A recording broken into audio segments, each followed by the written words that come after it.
Hi friends, welcome Aisha's YouTube ചാനലിലേക്ക് എല്ലാവർക്കും സ്വാഗതം.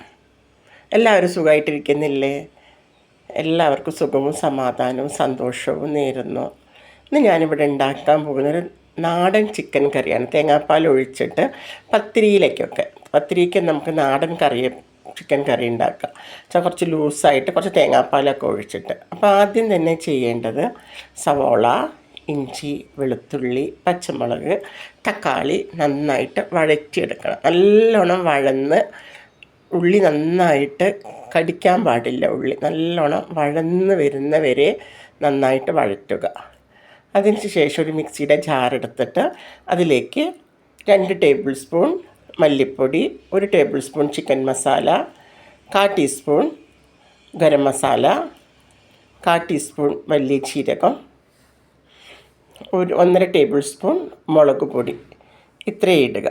ഇത്രയും ഇട്ടിട്ട് നന്നായിട്ട് മിക്സിയിലൊന്ന് അരച്ചെടുക്കണം. മിക്സിയിൽ അരച്ചെടുത്തിട്ട് ഇതിനകത്തേക്ക് അരച്ച് വയ്ക്കുക. എന്നിട്ട് നമ്മൾ കഴുകി വെച്ച ചിക്കൻ ഈ പേസ്റ്റിലിട്ട് നന്നായിട്ട് ഇളക്കി കൊടുക്കണം. നല്ലോണം ആ വഴറ്റിയ ഉള്ളിയൊക്കെ അതിനകത്തേക്ക് പിടിക്കണം. നന്നായിട്ട് പിടിച്ചതിന് ശേഷം നമ്മൾ മസാലയിട്ട് നല്ലോണം വഴറ്റി എന്നിട്ട് നമ്മൾ കുക്കർ അടച്ച് വെച്ച് വേവിച്ചെടുക്കണം. ഒരു സ്റ്റീം മതി. എൻ്റെ കുക്കറിന് ഒരു സ്റ്റീം മതി.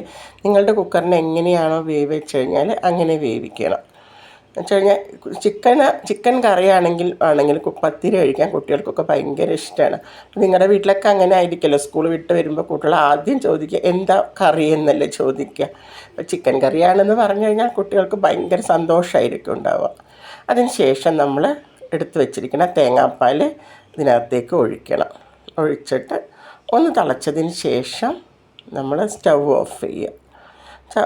കുട്ടികളെ സംബന്ധിച്ച് ചിക്കൻ കറി ഉണ്ടെങ്കിൽ അവർ നന്നായിട്ട് ചോറാണെങ്കിലും പത്തിരിയാണെങ്കിലും ദോശയാണെങ്കിലും ഒക്കെ കഴിക്കും.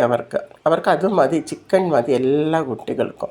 അപ്പോൾ അതുകൊണ്ട് നമ്മൾ പത്തിരിയൊക്കെ ഉണ്ടാക്കുന്ന സമയത്ത് ചിക്കൻ കറിയാണെങ്കിൽ പിന്നെ വേറൊന്നും അവിടെ ആവശ്യങ്ങളില്ല. ഇതേപോലെ നമ്മൾ നന്നായിട്ട് ഉണ്ടാക്കിയതിന് ശേഷം വാങ്ങി വയ്ക്കുക. ഇത്തിരി എളുപ്പത്തേക്ക് ചിക്കൻ കറി റെഡി ആയിട്ടുണ്ട്. എന്നിട്ട് നിങ്ങൾ പത്തിരിയുടെ കൂടെ ഒന്ന് കഴിച്ചു നോക്കൂ. അപാര ടേസ്റ്റാണ്.